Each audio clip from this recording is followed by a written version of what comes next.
கேட்டிருக்காங்கன்னா volume of the right circular cone பற்றி பேசியிருக்காங்க. So கோனுக்கான ஃபார்முலா என்னென்னா V = 1/3 pi r square h. So சிலிண்டருக்கு என்ன ஃபார்முலோ அதே ஃபார்முலாவில் நம்ம 1/3 மல்டிப்ளை பண்ணுறோம், அவ்வளோதான். அவங்க என்ன கொடுத்துட்டாங்கன்னா அவங்களே வால்யூம் கொடுத்துட்டாங்க. So equal to 11088. ஏன்னா இதுதானே வால்யூம், வேல்யூஸ் எழுதியாச்சு. நமக்கு height 24, 1/3 22/7 r square into 24.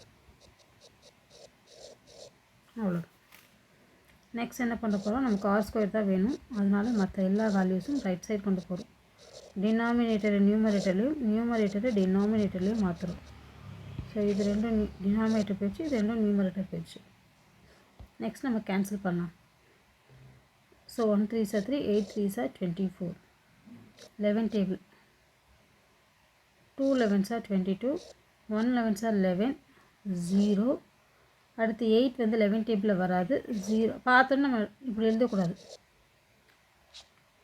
1 11s are 11 first மட்டும்தான் அப்படி எழுதணும். அதுக்கு அடுத்து உள்ளது 0க்கு 0, 8க்கு ஒரு 0. இந்த ரெண்டு நம்பரையும் சேர்க்கும் போது 11 டேபிள் வரல.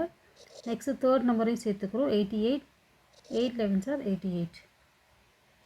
இப்போ 1008 வந்து 8 டேபிளில் வருது, நம்ம செக் பண்ணலாம். ஸோ 2 டேபிளில் செக் பண்ணால் தான் ஈஸியாக இருக்கும்.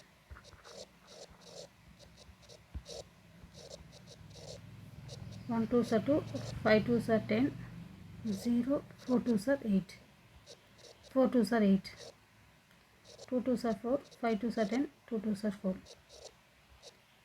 1 2s are 2, 2 2s are 4, 6 2s are 12, 63. So 63 and 7 r square. r squareனாலே ஒரே நம்பர் 2 டைம்ஸ் இருக்குன்னு அர்த்தம். அதனால் நான் 63 என்ன பண்ண போகிறேன்னா 9 7s are 63 ஸ்ப்ளிட் பண்ணிக்கிறேன். நெக்ஸ்ட்டு 9 3 ஸ்ப்ளிட் பண்ணிக்கிறேன். r is equal to 3 into 7 equal to 21. So இதுதான் இதோட ஆன்சர்.